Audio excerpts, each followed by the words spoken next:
Dr. Casey Culbertson from California, USA, has been a professional advisor to VinaCapital Foundation for many years.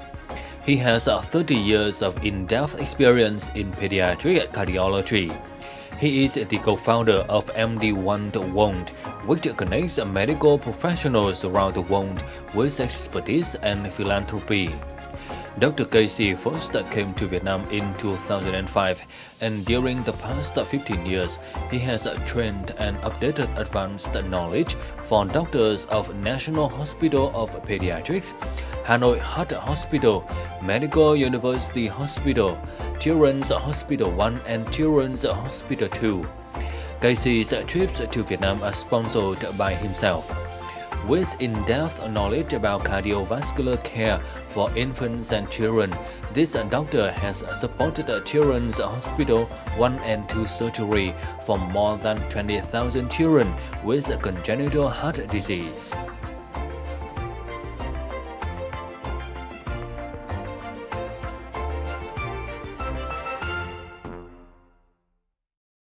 Greetings from Sharing Vietnam on VTC10 Netviet.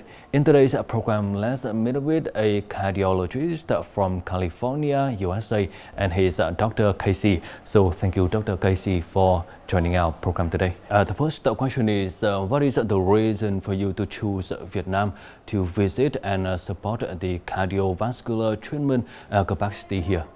So I actually came to Vietnam in 2005 the first time. It was actually kind of an accident. My neonatologist who had been here, she takes care of small babies, and she was at Nhi Trung Ương in Ho Chi Minh City, and they wanted to start, or they needed to start, an open heart surgery program. And she knew I was an expert in post-op ICU care, which their doctors needed to be trained in. So I became involved that way, that first going to Nhi Trung Ương to train them, starting in 2005, 2006. And then eventually that went to Nhi Trung 2, Nhi Trung 3, National Children's Hospital. I've been involved at Hanoi Heart Hospital.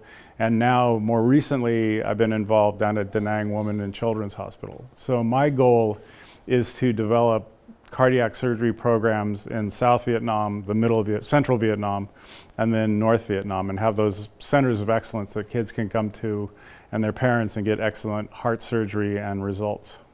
Can you share more with us about your work at the National Pediatric Hospital? So I do three things. The most important thing we do here is teaching.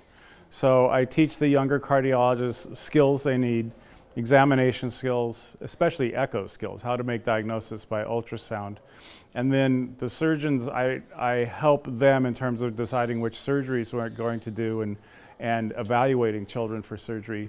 But then the most important thing I do, because it's my area of expertise, is teach the doctors in post-operative ICU care. Because the vast amount of mortality and morbidity that occurs in pediatric heart surgery is not in the operating room. It's in the ICU, almost 99%. So we have developed systems and programs to teach them excellent ICU care that is up to Western standards in terms of outcomes and how you do things. So it's been very gratifying to me to watch them develop over the years as their expertise develops, that they have gotten better and better at taking care of children with heart disease after surgery and more complex and smaller kids with heart disease. In your point of view, how has Vietnam improved in the treatment of cardiovascular diseases for children? So again, I think there's three areas. The first is in their diagnosis. When I first came here, the ultrasound machines were just antiquated. You really couldn't make a diagnostic picture. They now have much better machines. The doctors have been trained to do pediatric cardiac echoes where they look in several different planes to make a diagnosis. So they now make very, very accurate diagnosis of heart disease. That in turn helps the surgeon plan for a very, very accurate surgery. So the surgeons have also gotten better.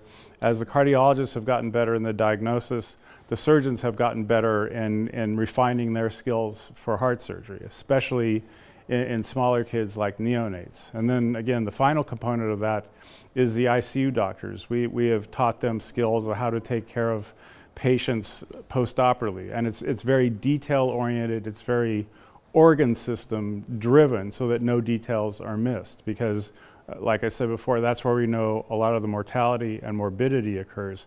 So if we can be very detail-oriented about that, we could not miss any details, any problems, and the children do very, very well. And I have found my Vietnamese colleagues to be very willing and very eager to learn new techniques and new ideas. So it's been very gratifying to me. I have seen children being diagnosed with heart disease, which is my expertise, much, much earlier, which is a first good thing. And Heartbeat Vietnam has been very much a part of that when they do their outreach clinics, and much more accurate diagnoses. So earlier diagnosis, accurate diagnosis means better outcome for the child. So those are the first two things that really has struck me the most in terms of how the healthcare here has developed. And then I've watched over 15 years how the whole system has modernized itself. So I find it very, I just enjoy working with my colleagues here because despite all the changes, they're just so eager and willing to learn and patient to learn, where I'm not sure my colleagues in the United States would be quite as willing or eager. So it's fun to come here and help them learn, but I also learn at the same time. Every time I come to Vietnam, I see something I've never seen before. They showed me a case the other day. I've been doing this for 30 years, never seen it before. So it's always fun.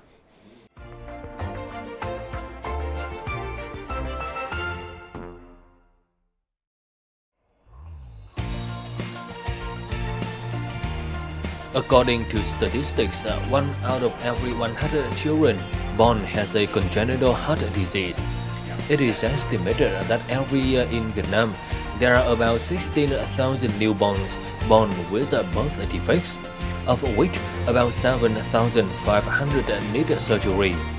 Over the past time, with the support from Dr. Casey, the Children's Heart Center at Vietnam National Pediatric Hospital has carried out many surgeries, saving many unlucky children.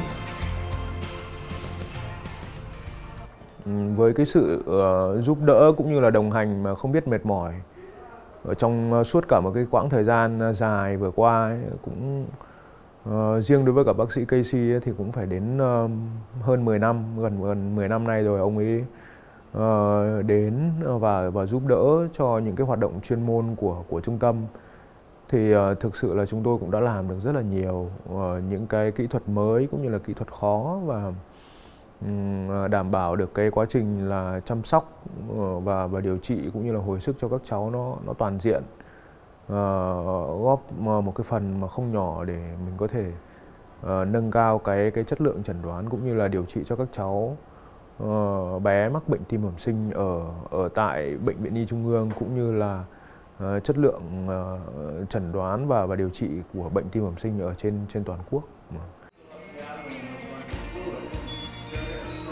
Cardiovascular disease has been the most common disease in both developed and developing countries, and is one of the groups with a very high mortality rate. Moreover, the disease has many serious complications that not only affect the quality of life of patients, but also a burden for society and family, and the cost of care and treatment is also very expensive.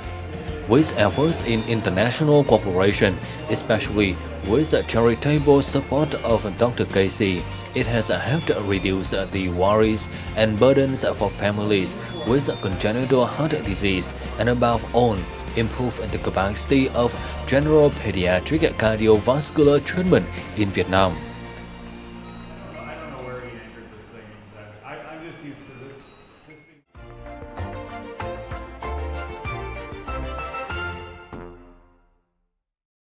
In your opinion, what is the role of the international organizations like the NGO in helping the poor children with congenital cardiac diseases here in Vietnam? So I've actually been very fortunate to work with Heartbeat Vietnam VinaCapital Foundation for a number of years. First with Robin Austin, and then now with RAD. I think they're indispensable. That they help bring me over and take me to hospitals to help train the cardiologists. They, just by what they do, funding heart surgery for kids and families who otherwise would not have heart surgery is just, it's indispensable. That if you can't afford heart surgery, you can't have heart surgery in Vietnam, and that's just not a limitation with Heartbeat Vietnam, that they go out, they identify children with heart surgeries. I am completely stunned that every other weekend they're out in some province screening children for heart disease, finding those children, referring them to cardiovascular centers in North, Central, or South Vietnam, and then those children who don't have insurance paying for those children's heart surgery. So it's gratifying to work with them. It's also gratifying to see what they do. I think international cooperation is key. That in essence, the way I learned things was having other doctors from various places come teach me. And I think that experience and that, whether it's technology experience or just sharing and collaborating, is key to developing heart programs everywhere in Vietnam. And there are many people who do this. When I first got here 2 weeks ago, we were working with one of the doctors from the United States who he's developed a congenital heart disease database that the world participates in. And when you have that and have the ability as Vietnam to see how the world's doing, you can then compare yourself, see where you need to improve, see what you're doing well. Would you say that it will help a lot for the poor children here in Vietnam to overcome their the disease? And can you share with us about the situation of insurance for children in the US?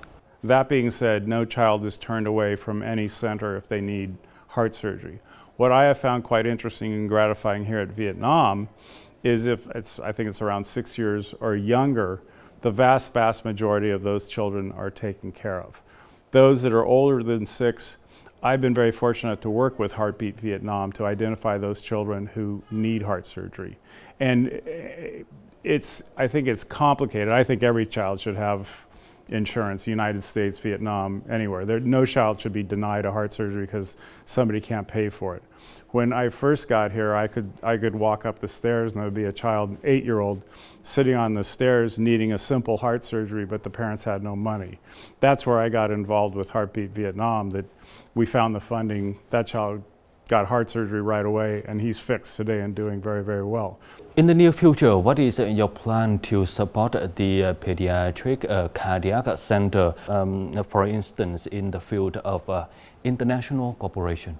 I think it's important that we continue to bring teams from abroad, whether it's the United States, France, Asia, whatever, to come help train. It makes more sense to me to have teams come here and work with my Vietnamese colleagues using their techniques and understanding their techniques, and then bringing whatever advancements we can to integrate into their techniques. So that is my first goal. My second goal is I want to develop centers of excellence in all 3 major areas of Vietnam. So South Vietnam, Central Vietnam, North Vietnam. This center is already very much a center of excellence. Nhi Dong 1, Nhi Dong 2, Nhi Dong 3 are very good. My focus right at the moment is working in Central Vietnam a little bit more, because they are developing. And I think that's where I want to put in some of my resource in the future to help develop an area so that when a child is discovered with heart disease in Hue or someplace like that, they're not traveling all the way to Hanoi or Ho Chi Minh, that they can actually get their child taken care of relatively nearby. Yes, so that's all the questions we have for you. So thank you for joining our interview today. Thank you. And that's all we have for this episode of Sharing Vietnam Today. For comment and feedback, don't hesitate to write to us at sharingvietnam@netvietttv.net. Thank you for watching, and goodbye for now.